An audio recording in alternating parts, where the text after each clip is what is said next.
Welcome to the Art of Simple Hypnosis with Rob de Groof.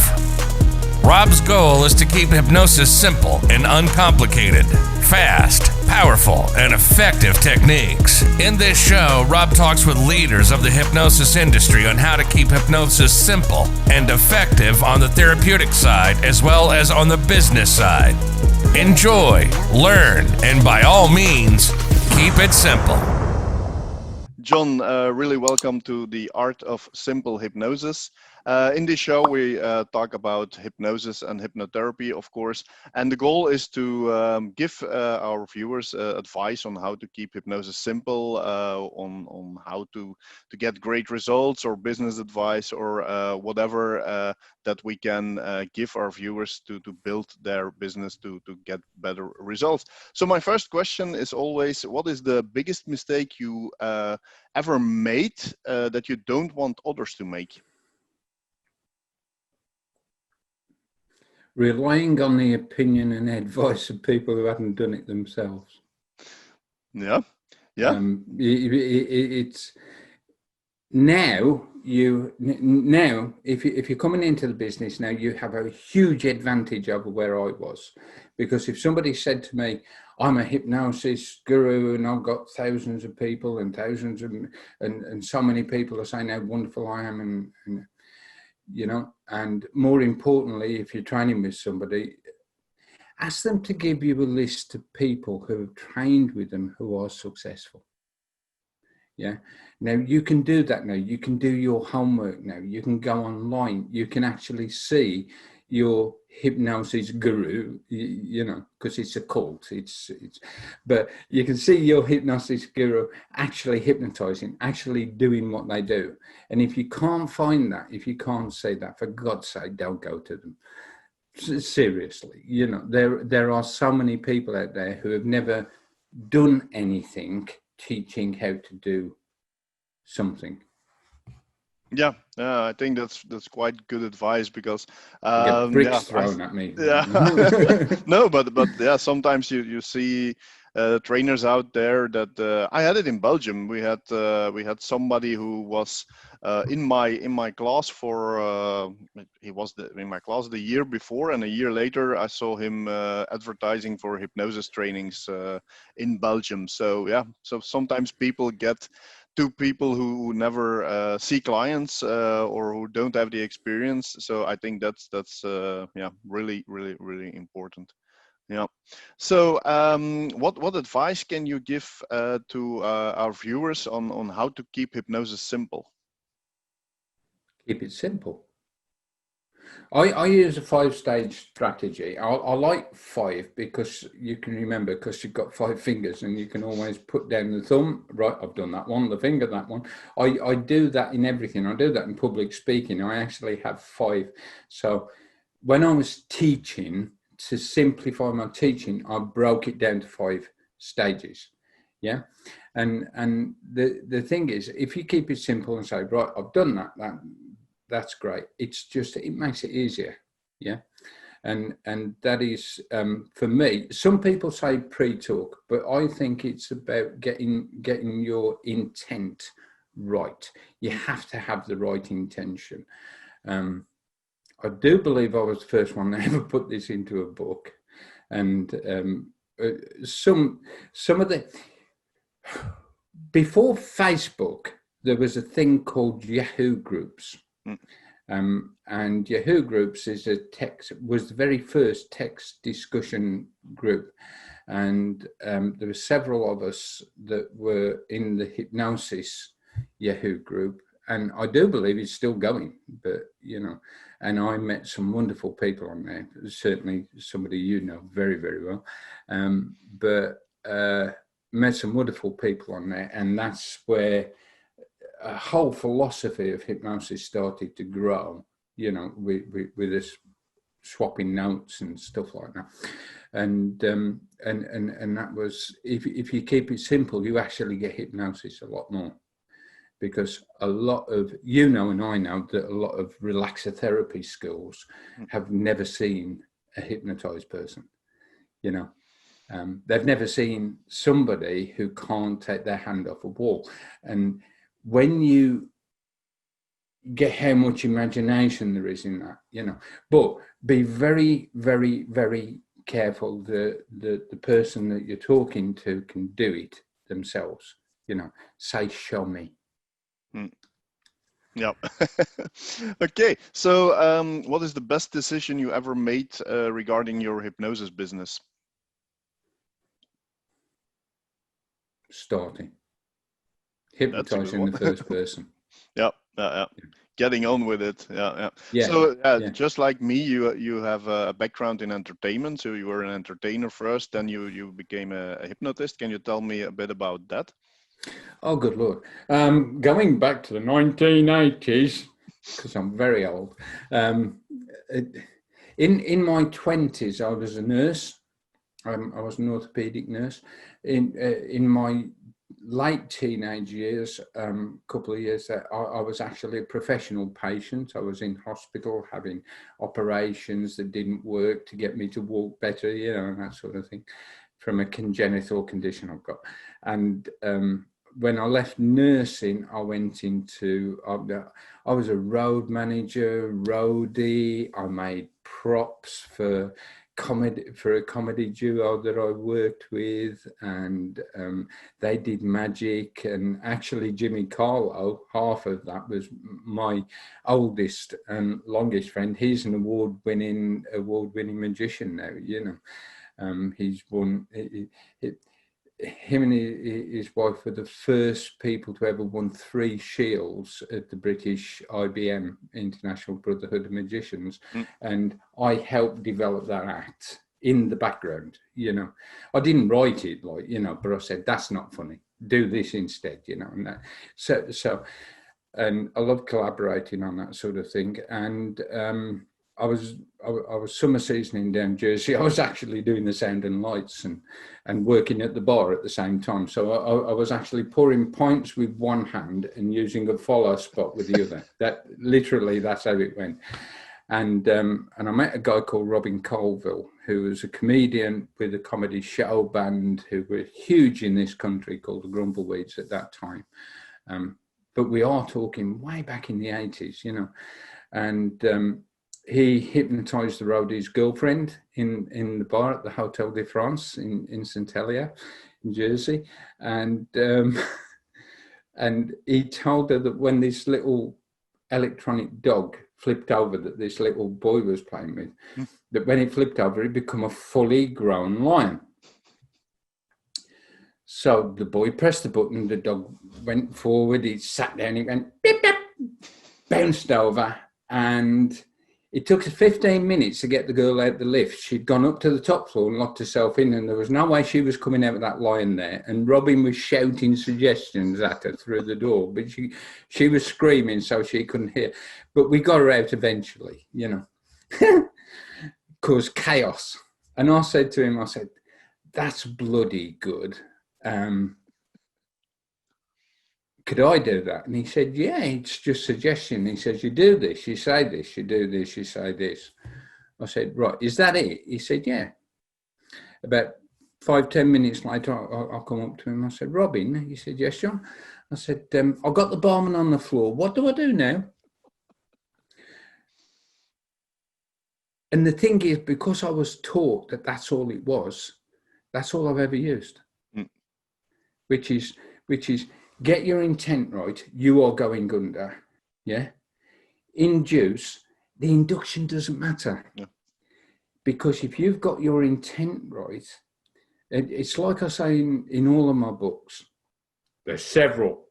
It's like I say in all of my books, if you believe you're the hypnotist and they believe you're their hypnotist, they will go into hypnosis. Yeah. And if they are a really, really good somnambulist, the hardest job is keeping them out, not putting them in, you know? I mean, I have actually been in a room just talking like this with a group of people, and somebody at the side over there has gone into hypnosis and fallen off their chair. That's happened about 4 times in my career. Yeah. I had the best advice. After I'd done that, I was going to my mentor, who turned out to be, I know this is inappropriate, but I'm going to say a Red Indian knife throwing act. Who was a guy from Liverpool. He was a milkman from Liverpool who turned into this act, who was actually friends with a guy called John Lennon, but we won't go into that. You know, it's show business. No. You know, not everybody's famous. You're not famous in your own grandmother's living room. No, you know, no, you just and everybody's got so. But name drop. But Jay, I said to Jay, I'm going to be a stage hypnotist. And he said, you'll never make a stage hypnotist so long as you've got a hole in your backside. And that made me angry. So I booked a local club and put on a show. I got no idea what I was doing. I died on my arse. But that got me going, yeah. And he said, I knew if I made you angry, you'd do that, you know. But yeah, I know I've gone off the score a little bit now, probably way off the score from the question. But then being an entertainer, I needed a vehicle to entertain with. And I can't sing, can't dance, can't tell jokes, can act a little bit. So that left magic, and I have a neuromuscular condition I can't manipulate, so I couldn't do conjuring. So I had to do mentalism because it was the only sort of magic I could do. And I did a bit of mentalism. And then I came across, I developed some of the hypnosis, tried some of the hypnosis thing. And then you've got to look at it this way. There was probably in those days in the United Kingdom, professionally, there was probably a couple of dozen mentalists who were mind readers and that sort of thing. You know, it was quite rare, but there was a couple of dozen. But there was only 5 stage hypnotists. Yeah. Yeah, so there was a market. And nobody saw a stage hypnotist unless you went to see one. You know, if you put the word hypnotist in front of a theatre, you would fill it. Sadly, that's not the case now. But at that time, the reason I became a hypnotist was because I wanted to be as rich and famous as possible, which is what drives all entertainers. You know, people say, have entertainers got egos? Of course they have. That's why they're entertainers. Of course, yeah. You know, but everybody's got an ego. We've just got a slightly better developed one. But you know, it's. And I thought, well, there's way less competition in the stage hypnosis game, so I'll become a stage hypnotist, and that's basically how I got into the. I remember the question now. You asked me how did I get into it and everything. That's basically how I got into it. Yeah. In the United Kingdom in 1950, 51, I think it was 51. I believe. And don't quote me on this because I may be saying it wrong, and I know that all your people will be typing. No, you're wrong. I believe it was a Canadian act, and I can't remember his name. The story is he was doing a show somewhere like Brighton or Bournemouth, you know, hotel town, and he was in a theatre, and he used to finish his act by telling everybody on stage that 7 o'clock the next evening, whatever it was they were doing, they would run out into the street and say, go and see so-and-so at the such and such theatre, he's the world's greatest hypnotist, and then forget what they'd just done. Unfortunately, the next evening, one of the guys that was on stage decided to do that in the middle of taking a bath. Okay. Now, that resulted in a lot of newspaper cuttings and clippings and stuff like that. Whether that's true or not, that's the story I've been told, and it's the best story I've been told, so it's the one I'm sticking to. Yeah, of course. It's a good one. It's a good one. Yeah. But anyway, questions were asked right up at the top in Parliament, and we got the 1952 Hypnotism Act, which is still current in the United Kingdom. Well, it's not actually. It's current in England, Scotland, and Wales. It does not apply in Northern Ireland. Okay. Which, don't get me started on our political structure, because it's always been a mess. It's not just now, you know.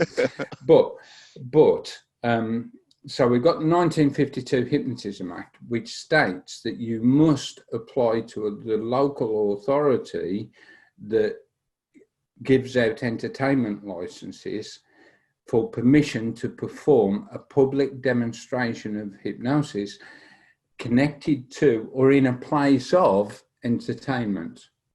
So even if you're doing it, that does not cover you for medical or scientific reasons.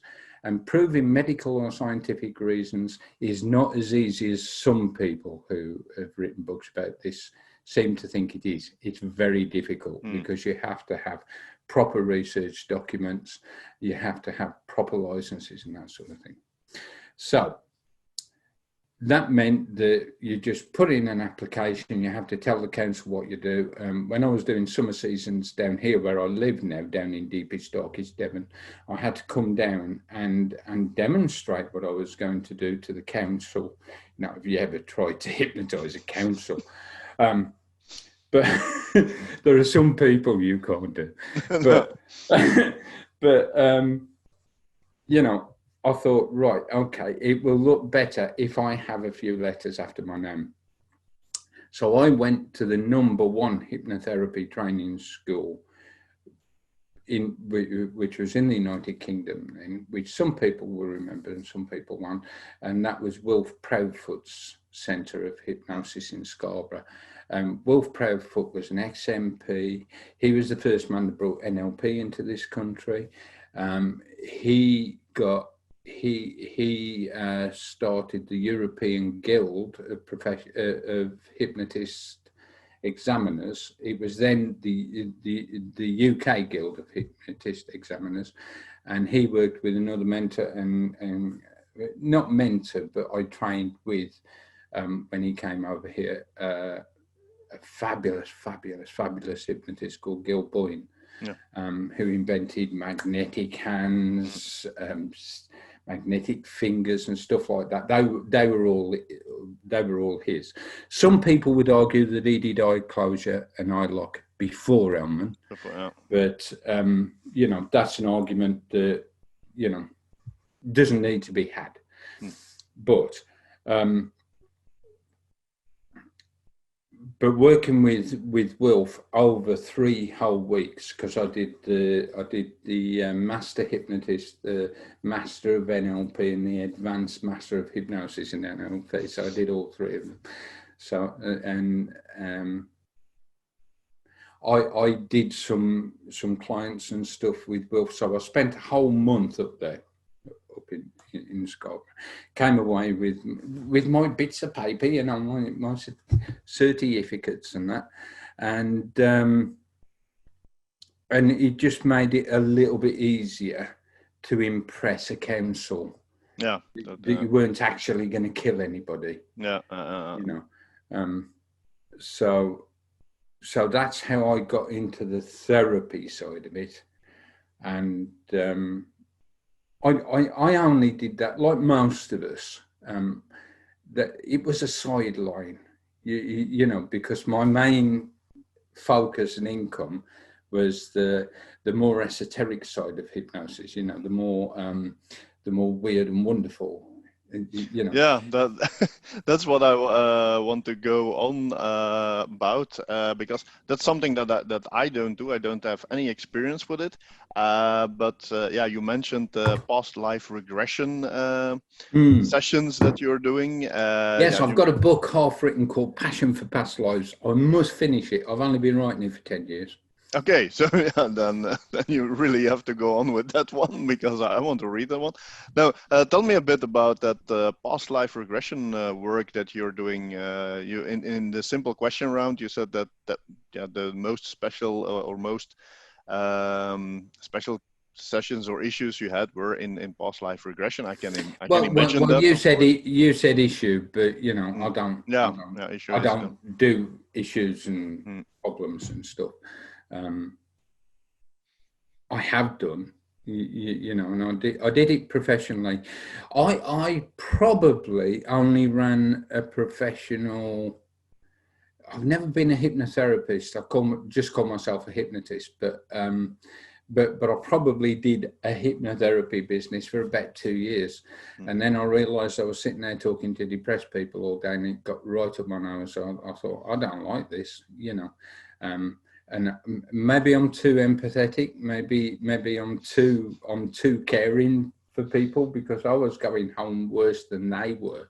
Yeah, you know, that's not because the I idea. was just soaking it all in. The transference was terrible with me. So I taught it simply because I'd done it. And, you know, as a stage hypnotist, you do a show, people come up and they say, "Oh, that was fabulous. Can you help me stop smoking?" That was the big thing in the 90s, you know, the can you stop me smoking? And because the realization that smoking was actually bad for you, you know, not good for your lungs. Yeah. You know, have a good cough. It's, you know, so if you didn't do it, it was leaving money on the table. I used to do a lot of army bases, and I could have 30, 40, you know, army bases, junior ranks clubs, what the Americans call grunts. Do you know why they're called grunts? No. Because they walk in front of the tank. They're the first ones that are hit, and they go, "Ugh!" So they grunt. That's why they're called grunts. Yeah. Seriously, that is the real reason for it. But infantry, walking targets, basically, you know, while they're shooting at them, they're not destroying our tanks. But, God, that's the things you get told. But getting 40 people on stage in an army base was so easy, you know, I mean, because they're already there. You know? They're used to following university instructions. students. University students, the brain cells haven't started melding together yet. So, and afterwards, you get loads of people coming, "Hey, Gaffer, can you help me stop smoking? Can you help me do this? Can you help me do that?" So what I used to do was finish my act with, "And if you want to stop smoking, or you've got a phobia that you want to get rid of, we do I'm going to be in that room over there." You know, I'd arrange a separate room. "I'm going to be in that room over there, and we'll do a hypnosis session with you, and we'll stop you smoking. We'll take away your phobias," and that sort of thing. And I'd get 20 or 30 people paying me again to do that. And I could triple my wages. So not doing that was leaving money on the table. Yeah. And only an idiot leaves money on the table, you know. So that's how I sort of got into that side of it. That was the closest I came to it professionally. I did run a business. I did have an office in Stafford, and I did that for two or 3 years, and I just, you know, it wasn't what I wanted to do. But I was doing a working men's club called the Goldthorn Club in Wolverhampton, and we had working men's clubs, which were local social clubs for, say, you know, a council estate, a working men's area, or a big factory like Goodyear Tyres would have their own sports and social club. And everybody would go there on a Friday and a Saturday night. And that was variety, that was vaudeville, that was the music halls of my era. You know, where everybody went out at the weekend on a Friday and a Saturday, and they listened to comics, they saw speciality acts, magicians and mind readers and dancers and jugglers and stuff like that. You know, it's all gone now. It's all gone. It's so sad. Yeah. But I consider myself really, really lucky to have been old enough to have been in that era, you know, where the funny thing is, I used to say this to people I was talking about, when we did the working men's club, we would fill a working men's club. That working men's club would be full if you were a one-legged pole dancing giraffe. They went there every Friday and Saturday night, no matter what. They usually went there for the bingo to win some money, and the entertainment, and the guys went there to have a pint and a drink, and that was it. You know, I mean, they'd be there anyway. That generation, my generation, by the way, is still there. It's just that they can't afford to pay any decent tax now, so you get a karaoke or something. But you know, going into that, I forgot for a moment where I was, because this is a very old head and it's full.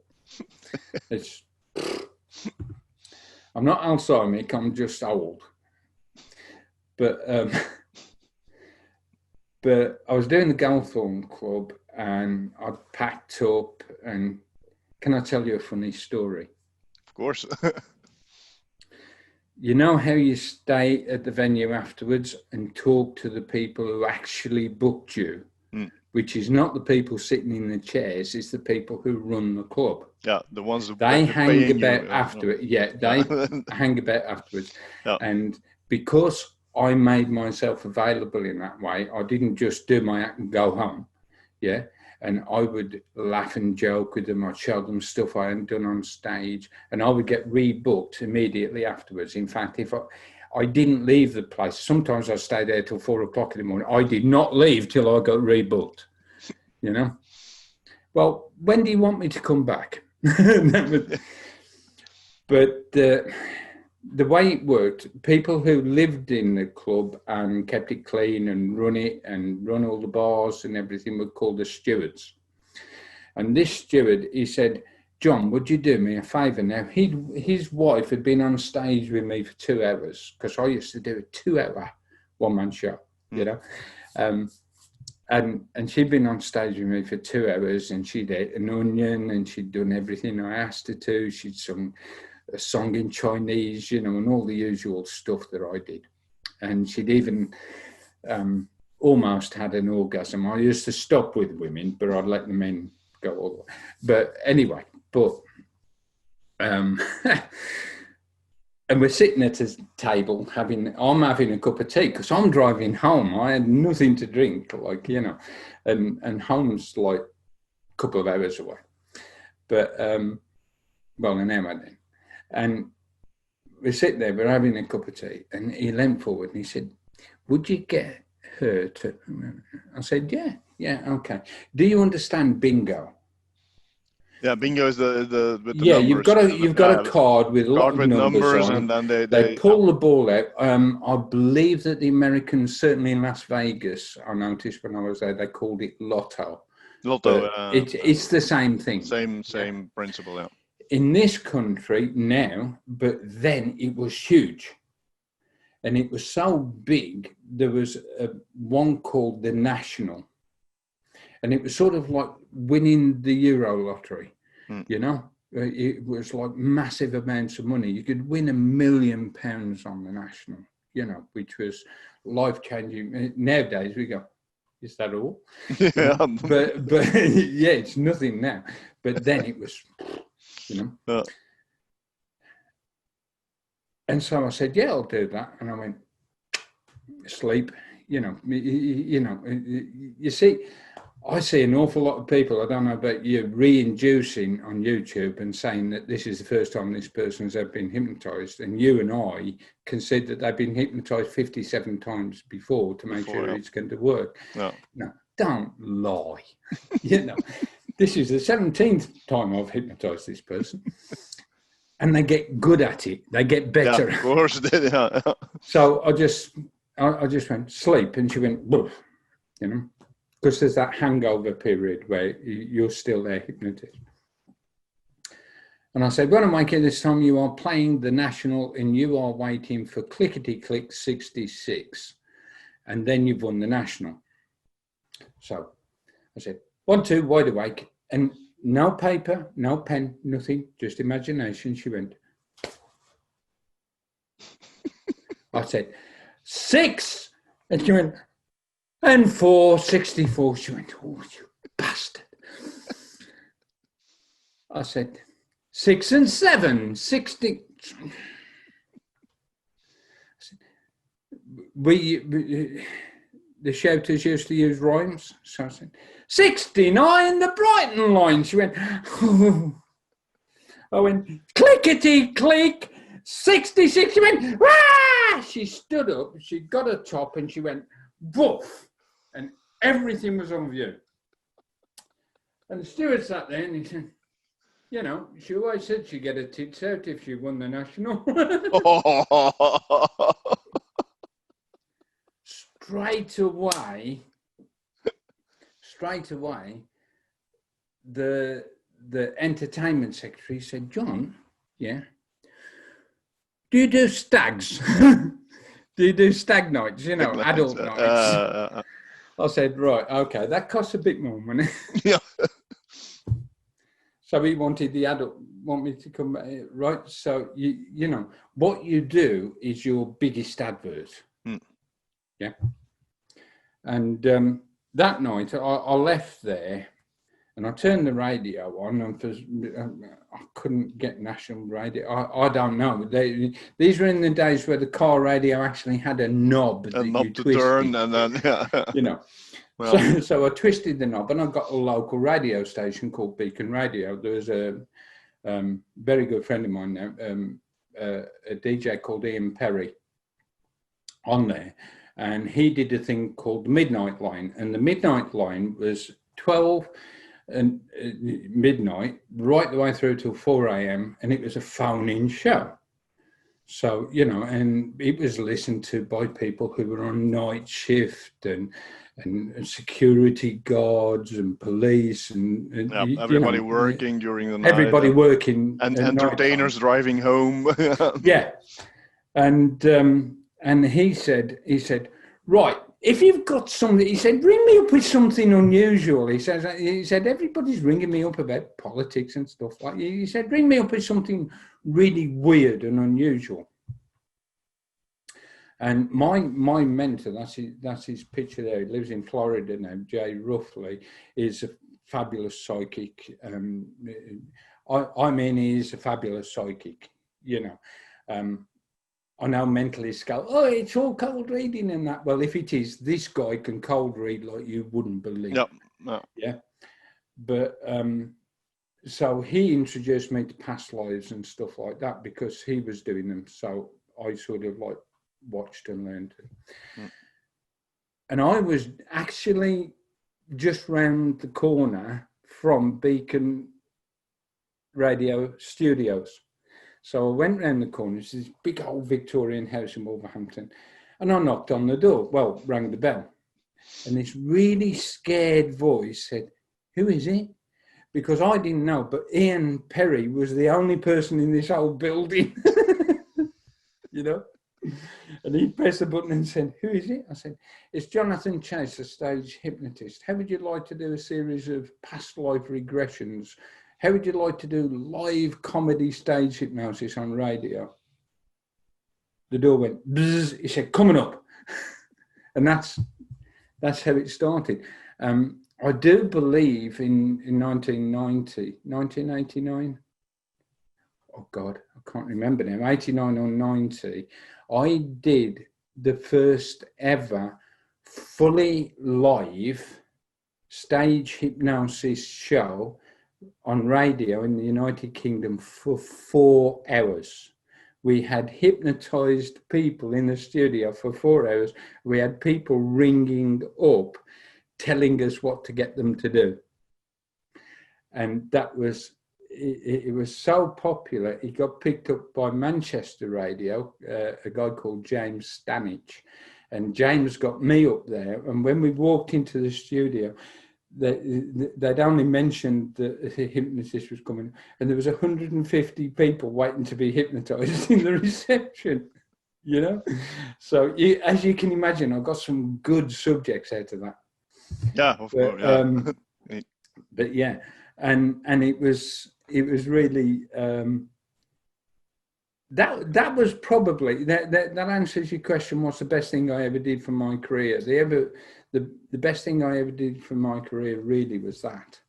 You know, I was knocking on that door and going seeing on the opportunity and knocking on that door, knocking on that door, taking because action. the number of people that would come to a show and then come to the bar afterwards. Because if I did a local theatre or a local club, I'd hang around the bar afterwards and talk to people, you know, because that's where you got clients from, you know.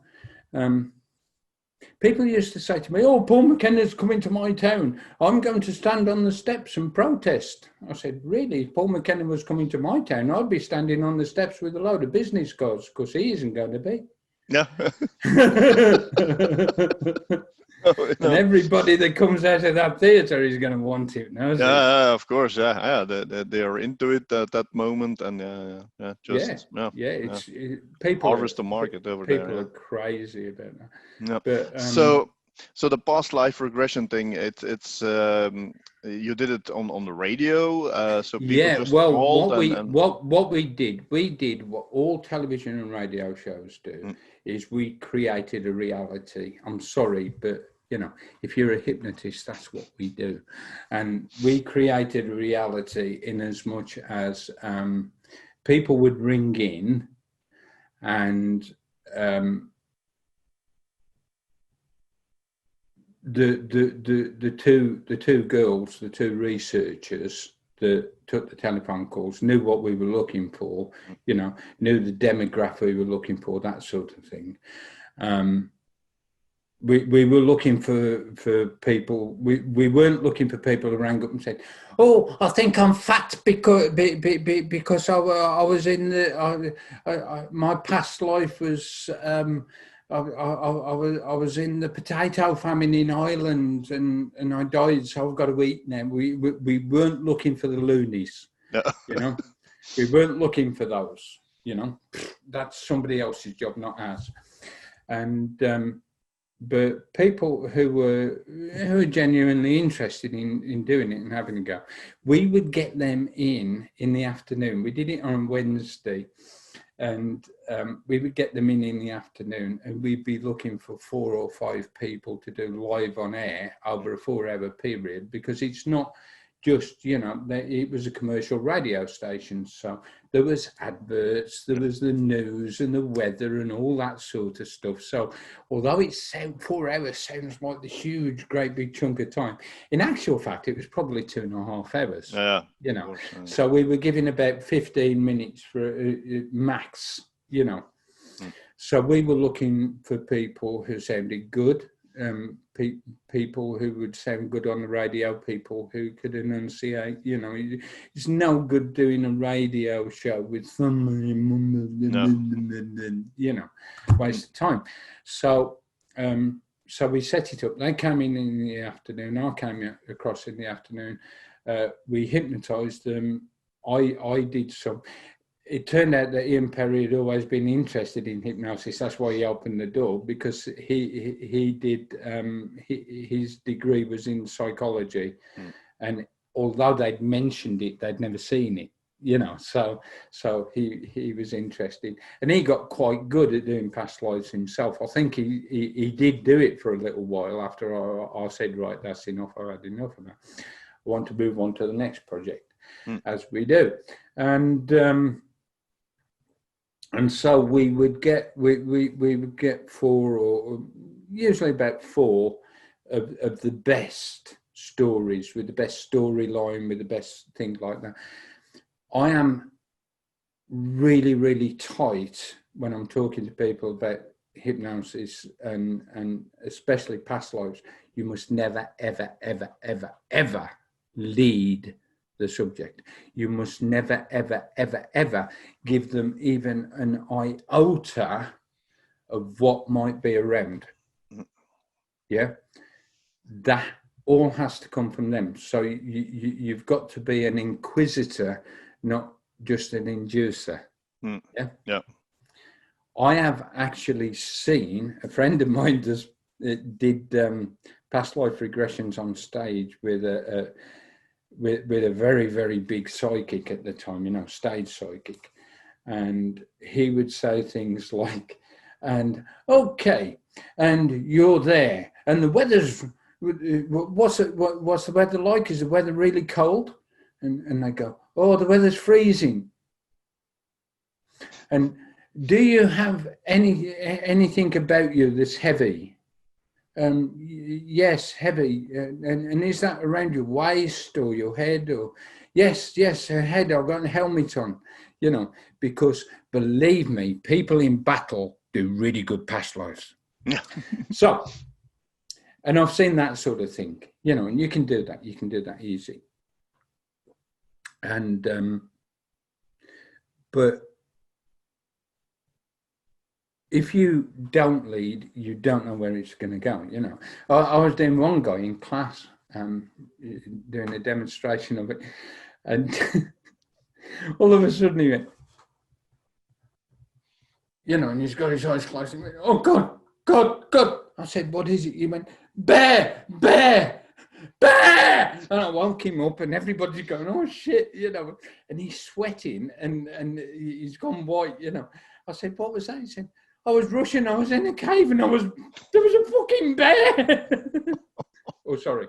But no, I said bear. I shouldn't. Yeah, we have to beep bear out. No, you've got to be careful about things like that. But so, you know, the more spontaneous it is, the better it is. I am not of the mind. I know a lot of people will disagree with this. I am not of a mind that if there is such a thing as reincarnation and stuff like that, that you bring enough of any sort of past life or anything like that, or any existence into this life for that life to affect this life. I don't believe that.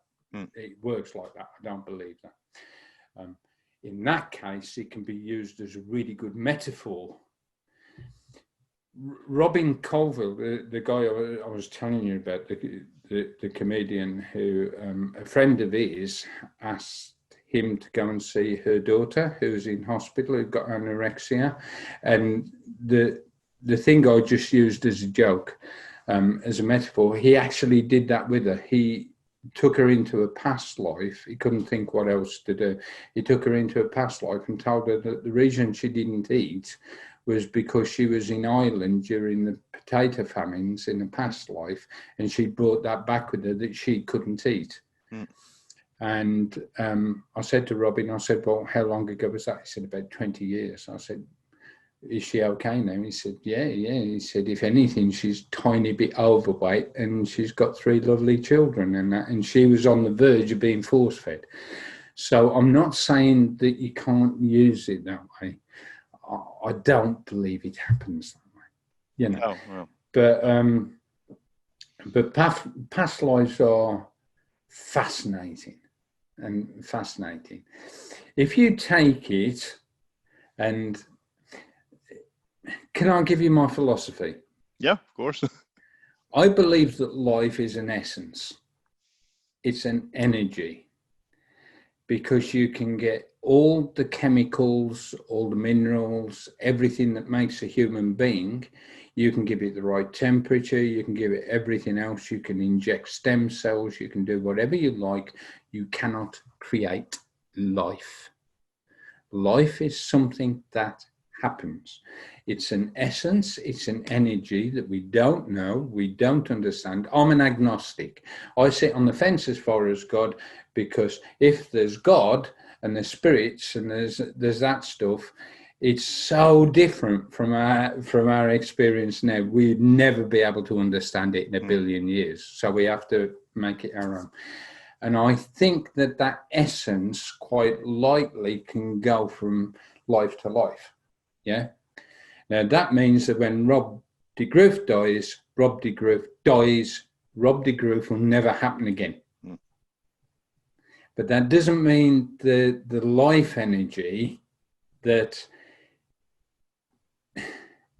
made Rob de Groof live doesn't go on And as with DNA and genes, you know, I mean, the size of your nose, the color of your eyes, the shape of your forehead, all of that is genetically composed from little bits and pieces, not just from one life, but your ancestors going back 20,000 or even 1,000,000 years. Yeah. So, you know, if you get a photograph or a painting of a great grandfather, you know, you probably see, oh, he's got my eyes. No, he hasn't. He's got his eyes. They just happen to be the same shape because of the program. And I think that's how all this works. So, you know, I'll try and take the religious aspect out of it. I think that whatever it is, however memory works, and we don't know how memory works, you know, we've got a good supposition of how memory works, but we don't know what imagination is. We don't really know what intuition is. We sort of know. It's like gravity. We can show gravity, yeah, right? And we say, right, that's gravity, mass attracts mass. Why? It's the same with imagination. It's the same with what we deal with as hypnotists with the mind. It's not the how. We can show the how, but we don't know the why. Yeah. And with past lives, there's no reason why some of the shape of that energy, that life or whatever that moves around, goes from life to life, doesn't carry an image of something else. Yeah, it could just be that there's this huge, great, big universal conscience where every thought that's made, because it's energy, goes into this huge, great, big universal conscience, and when you hypnotize, you can tune into that. It could just be that it's pure imagination, that, you know. But like I said, we don't really know what imagination is or where it comes from. You know, I mean, who sat there and thought, you know, and thought, well, if we had a machine that you press buttons on, we could talk to somebody the other side of the world eventually. Yeah. You know, I don't know where it come from, but it come from somewhere. So. And I think with past lives, I believe that although Jonathan Chase, actually my real name's not Jonathan, that's a stage name, but that this person sitting here will never happen again, and has never happened before. But this person sitting here, that's a different story. Yeah. So. It's interesting. I had one young fella, and he went back. I won't say I took him back, because I didn't. And I won't actually saying he went back is wrong, because he remembered being back there. Yeah. That's why I call what I do past life recall. Yeah. Because you're not reliving your past life. No. You're just getting you're information just remembering from it. Yeah, you're recalling it. So, and he recalled being a homosexual in London in the 1800s, and he was coming out of a house where everybody knew, and he was stabbed to death.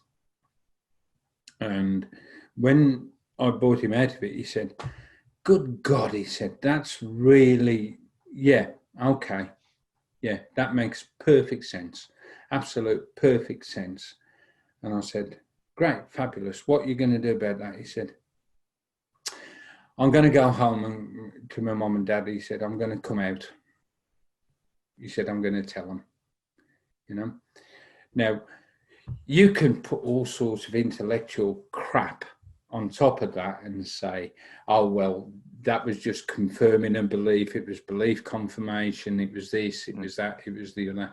Maybe there was some connection, you know. God knows. I don't know.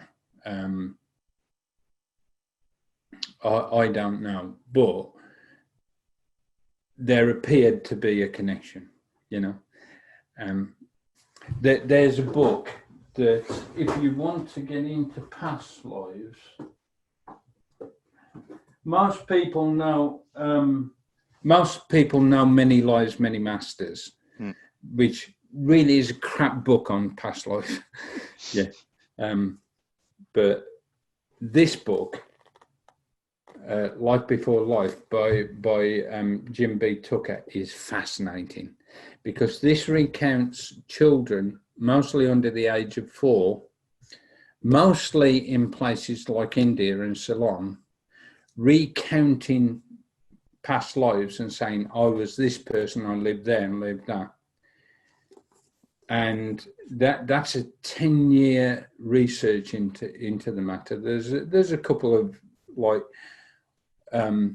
westernized European ones as well, but they're mostly Indians. And people have said to me, "Oh yeah, but that Jim Tucker thing, you know, they're all Indians and past, you know, regret." I nearly said repatriation. I've got that on the brain now. Send them all home. Who? Everybody. God, if they sent us home, we'd end up in Africa, wouldn't we? But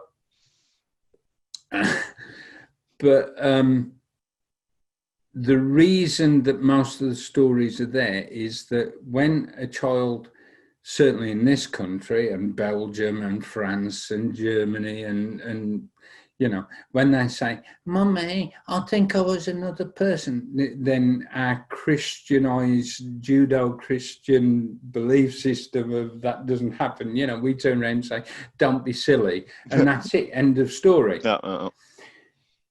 However, in India and places like that, because it's part of their belief system, when a child says, Mummy, I think I was a person who lived up there. Oh, really, darling? And what did you do? Yeah. So it's not that the thing is, it happens way too much, way too spontaneously, before that child has any possibility of that being induced. And when you read that, you sort of go, hang on a minute, there's something going on here, you know? And yeah, it is quite weird and quite wonderful. I'll tell you something. I've taken roughly, let's guess at about 2,000 people through past lives. And I have probably taken maybe 20-30% of those have been good enough and detailed enough to take them through the death experience. And regardless of gender, regardless of ethnic background, regardless of belief system, although I must admit I haven't done many Muslims because they don't want to go there. You know, I haven't done many Jewish people because likewise they don't want to go there. You know. Can I tell you a joke? Of course. Guy dies, goes to heaven, St. Peter's at the door. He's going round and he's saying, how can I make this politically correct? Okay, Catholics, anybody can have a go at them. And he's going round and he's saying, this is heaven, and over there we have all the Muslims. Look, we've got over there we've got all the Jews, and over there we've got all the Buddhists, and over there we've got all the Methodists, Baptists, you know. And the guy's looking and he said, what's behind this big wall? Shh, that's the Catholics. They like to think they're the only ones here. Now, but yep. That's normally the Muslims, but I didn't want to go there. But oh God, are you going to get me shot? You're not going to be able to put this up on YouTube. But it's fascinating what people say happens after the death experience. Is pretty much there's obviously a circle of interpretation that, you know, it differs with age and experience, but it's pretty much the same thing. And I never tell anybody what that is. And I wouldn't even put it in my book. No. Yeah. but it's pretty much the same thing, regardless of conscious belief system, interpretation of their belief system. Yeah, which is interesting, you know, and it's quite fascinating. So I like past lives. I like hypno holidays. I like hypnotizing people and taking them on sojourns and journeys. Take them somewhere, and yeah. Yeah, Casper Fredholm. We were doing a hypno holiday on one of my courses, and Casper Fredholm, who not only is a fabulous hypnotist and wrote the music for the marvelous Mechanical Mesmerist that I did, took to Edinburgh Fringe, first ever hypnosis play with hypnotized people in it. But Casper wanted to go on holiday, so I hypnotized him, and I took him to the Bahamas, and he was in a white, huge, great big Cadillac. Picked him up at the airport, took him out to this fantastic jazz club, and he was playing, you know. And at the time, I can't reel the names off now because I haven't got them in my head, but at the time I knew I was going to do this as an exhibition for people. So what I did was I actually picked up from the internet, you know, a jazz article from a jazz magazine, the 10 greatest jazz players of all time, and I'd written them down on a piece of paper, and I've got that with me, and I was saying, and there's Satchmo in the corner, and he comes up and shakes you by the hand, you know, and there's, you know, Louis Armstrong, who's actually the same person, but don't, you know, I don't remember the names, but, you know. And Casper still says that was the best holiday he ever had, you know. And I do know Sharon Stiles, sharonstiles.co.uk, is doing something professionally on that now, because people can't travel, so she's taking them there. Okay, But, great idea. That sort of thing I love.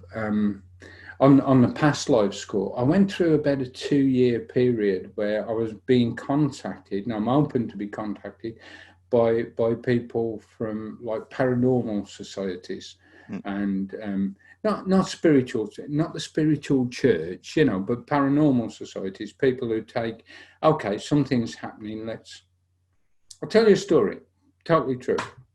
Was doing this supposedly haunted church, you know, in deepest, darkest Devon, you know, miles away from anywhere. And we're in there, and they've got heat sensors set up. They've got about 5 or 6 cameras. They've got all this.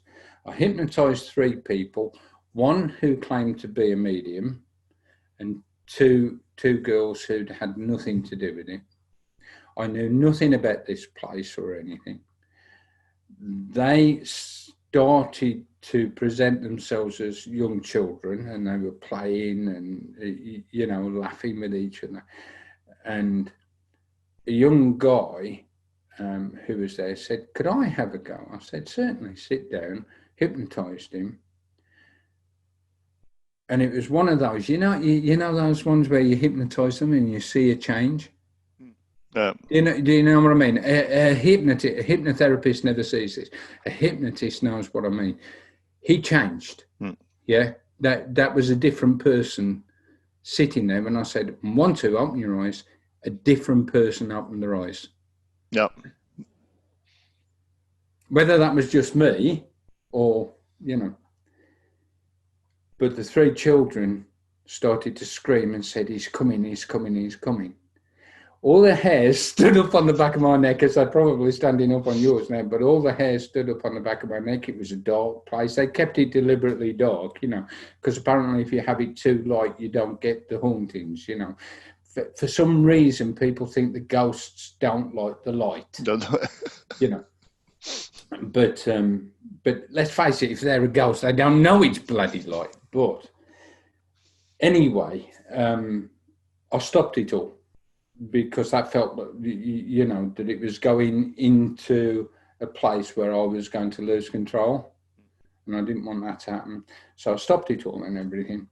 And I rang the guys up. There was about 6 cameras, you know, with night sensors and that. And I rang the guys up the next day and I said, when can I see the video? You know, because part of the agreement was I got some of the video. Oh. Nothing recorded. There were 6 cameras and none of them recorded anything. Isn't that weird? That's yeah, strange. I mean, one, fair enough, but it was as if a hand had been put in front of every single camera lens. They were all running. They were all working on mini DV tapes in those days. You know, there was no digital. Digital was shit. You know, nobody used it. But and that, you know, on my child's life that happened. You know, and so I did some past lives for them, and I did past lives on stage, which didn't really take off because I couldn't be asked marketing it, you know. But yeah, that's it's interesting, the levels and the different things that you get, you know. And I have a routine of doing it. I'm working on a book called Passion for Past Lives. It is not a how to do it for hypnotist book. I have a routine that I call psychic recall, yeah, and that is on a video tutorial as part of the Hypnotists that we'll talk about in a minute, you know, the membership thing that you can join.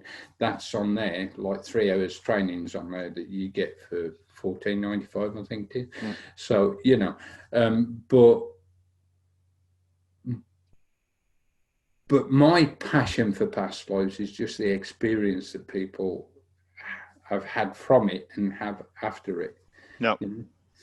Yeah, I think that's the progression that's from the radio show, just for those who are interested, the progression from the radio show, the phone rang, and it was a guy from Stafford, which is 12 miles away from Wolverhampton, and he rang me up and he said, he said, I run Stafford Mensa group. Mensa is the group for people with higher IQs. Mensa. He said, Mensa.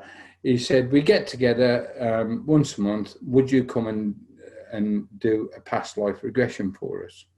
So I went over there, really fascinating, because we got a woman who thought she was a monk named Michael up in the northeast in a monastery that, you know, these guys are immense, so they're all going like this, trying to look it up in books. There was no Google in those days, you know, Google hadn't been invented.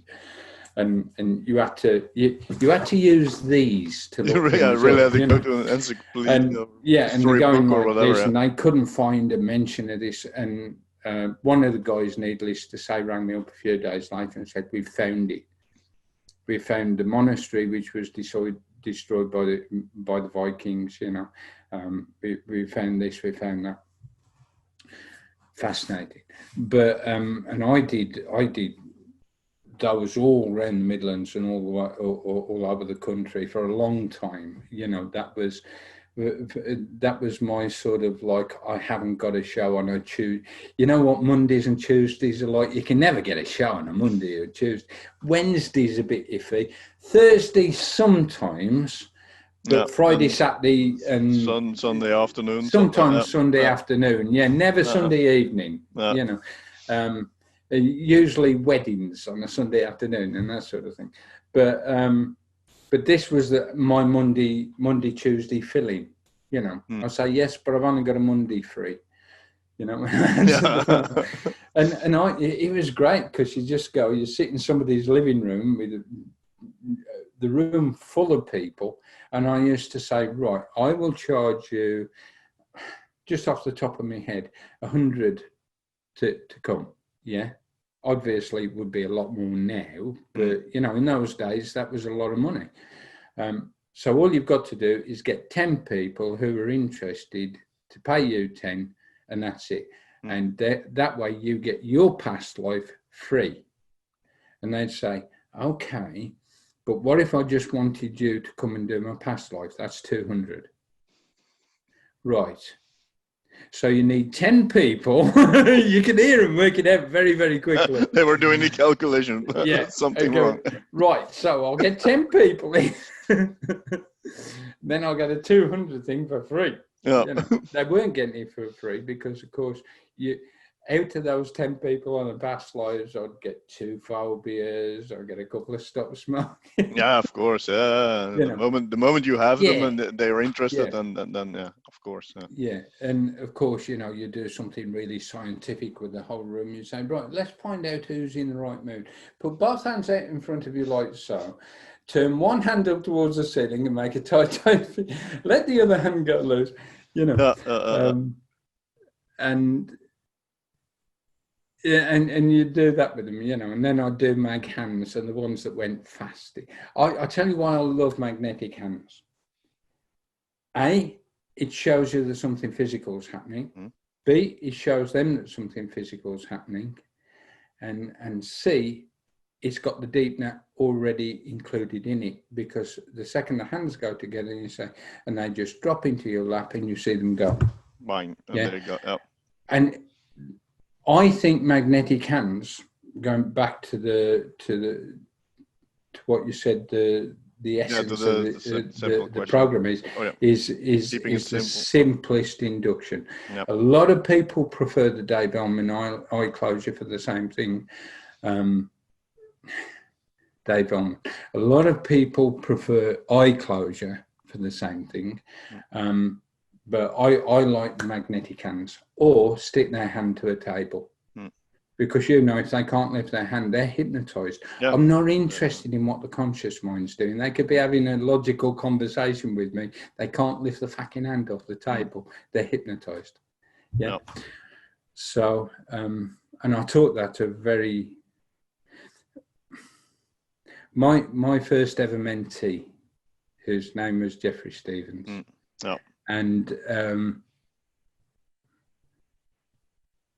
And Jeff was probably the most influential hypnotist on me, because mentoring him, when I met Jeff, he was a graphic designer who did hypnosis on the side. You know the story. And I said to him, what are you doing? You're bloody good, you know. And mentoring is probably the wrong term. We just chucked ideas in about, and I said, well, why don't you try this and why don't you try that? You know, there was no street hypnosis. There was impromptu hypnosis, which actually comes from my book, Deeper and Deeper, which was written in the 1990s, you know. But they took impromptu hypnosis out of any social situation, out to the street, and called it street hypnosis, which is all hip and everything, you know. Just walk up to a stranger and say, have you ever been hypnotized? No. Bang them under, put them against your shoulder, rock them, put them down on the ground, right, and grab the hand, pull their arm out of its socket, you know, and that sort of thing. Oh, you're a hypnotist now, are you? Buggery. But that's like saying, give me a thumb tip, I'm a magician. No. But oh, I do like that. I do like that. I'll have to remember that. That just came straight off the head there, straight off. But there's no doubt about it. The finding ways for Jeff to blossom helped me become a teacher. You know what I mean? And a much better hypnotist, because I had to think, why does that work? You know, and how do I keep that as simple as possible? You know, I'll give you my DIY deep now. You put them under and you say, right, this is a fabulous place called Hypnosis. What you're experiencing now is hypnosis. I don't know what they're experiencing, and neither do they really. If they're hypnotized, they're not there, you know. You know that.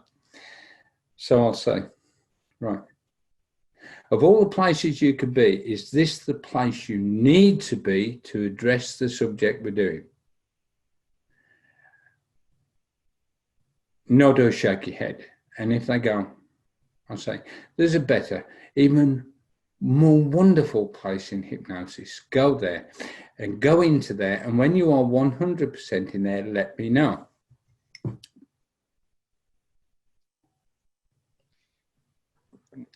and you watch them, and they might nod, or it's a nod if they're there. If they go, yes, they're probably not there. No, they just want to. And you say, right, is this the place you can do?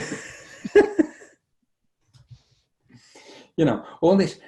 I hear people say that my favourite in my favourite deepener is counting 10 down to 1.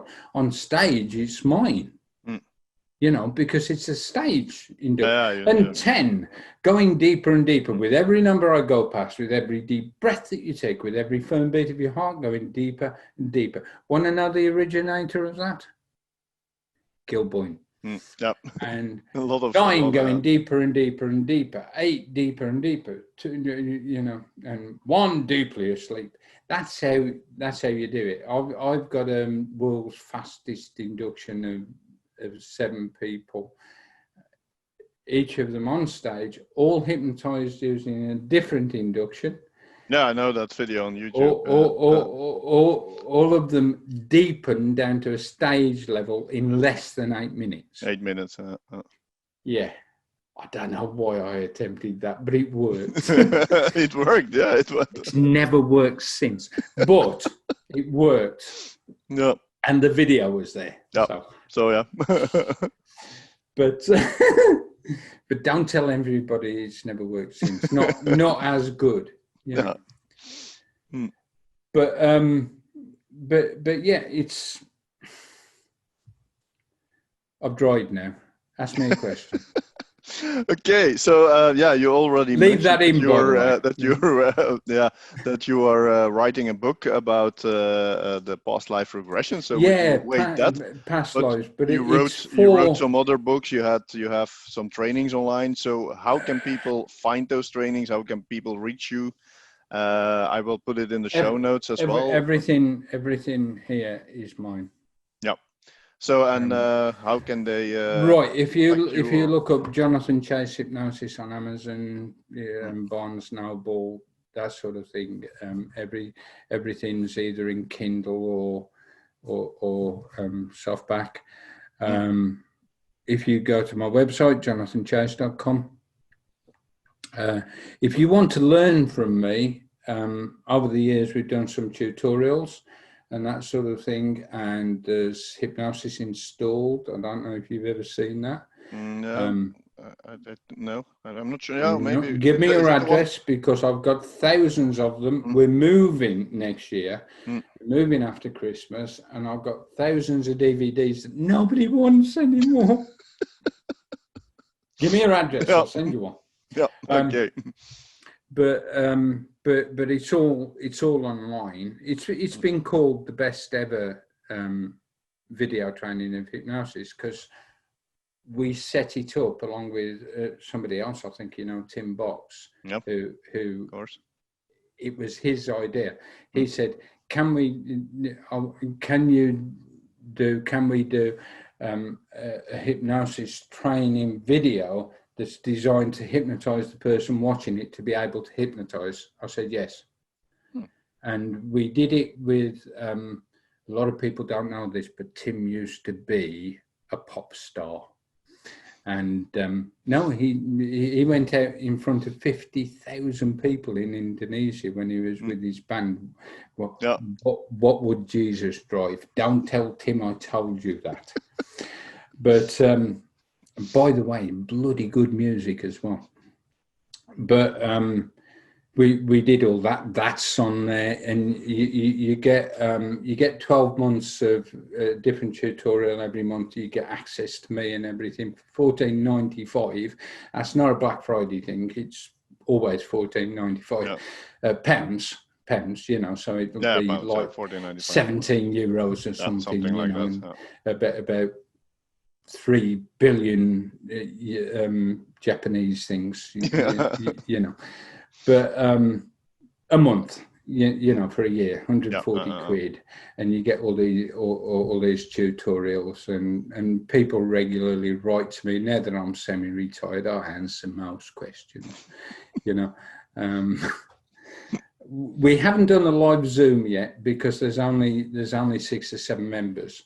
And you get that by going to thehypnotists.com. Thehypnotist.com. So I will mention all those links not in the the hypnotist. show. No, If you do that, a guy in California is going to get really pissed. Okay. Yeah. No. But No, it's the hypnotists, plural. Hypnotist.com. But I will add all those links in the show notes so people just can click on it. That's much easier than. And that's not advertised anywhere else. I'm only mentioning that on podcasts. So we will definitely put the price of that up, because I think it's well worth it. So I can devote my life to that. But yeah, I've come to the point now where I'm old enough, daft enough, and I've got pretty much everything I want and need, so I'm not chasing the more. Yeah, understand. With the fame, pretty much been there, And somebody the other day said, "Oh, I don't know what Chase is going on about. He's a has been." Well, at least I'm a has been, not a never was. So yeah, you can't be a has been when you have never had success. So it's actually I'm quite happy to be a has been, because I'm too old now. I'm doing a lot of this. I'm doing a lot of podcast guesting. Not only this, but for business. A lot for influence and persuasion, which I sort of enjoy. The secrets of the hypnotist. How do you get somebody to believe you've read their mind? Oh yeah. Okay, so John, it was a great chat. It was I really enjoyed interesting. It. Really, yeah. interesting. You just sat back and let me talk. Yeah. So because I was also really fascinated about. As I said, I don't have experience with past life regression. So it was really good to hear those stories. You should try it. I'm going to give it a try anyway. Yeah, I'm going to give it a try. But the first question you always ask is this: however you take them there, however you force them to get there, you say, are you indoors or outdoors? That's the only leading question. Because if you don't do that, they could be off somewhere in this ethereal cloud or something like that. But if you say plonk, are you indoors or outdoors? And then I will say, are you alone? Are there others with you? If they sort of get confused at that, I'll say, what can you feel? What can you smell? What can you see? What can you hear? Right? Can you taste anything? Because I had one guy, he said, black, dark, dark, dark. And I said, what can you smell? He said, sweating apples. Sweating apple. He said, yeah, they're opening the lid, and I pulled him out. It turned out that he was a cabin boy on a boat on an Irish ship. He was an Irish guy on an Irish ship going across the Atlantic, and he broke the rules, and they put him in this trunk where they kept some apples and limes and stuff like that.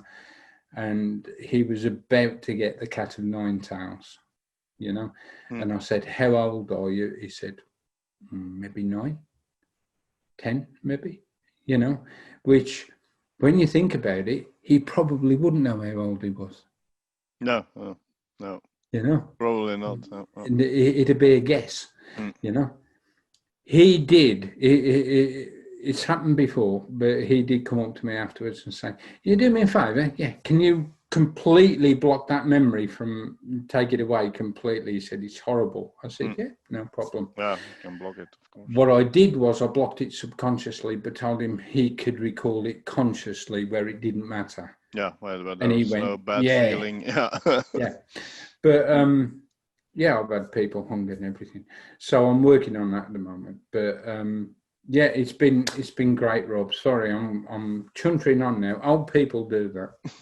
It's okay. It's perfect. Okay, so John, thank you very much, and I hope very welcome to see you somewhere in person really soon.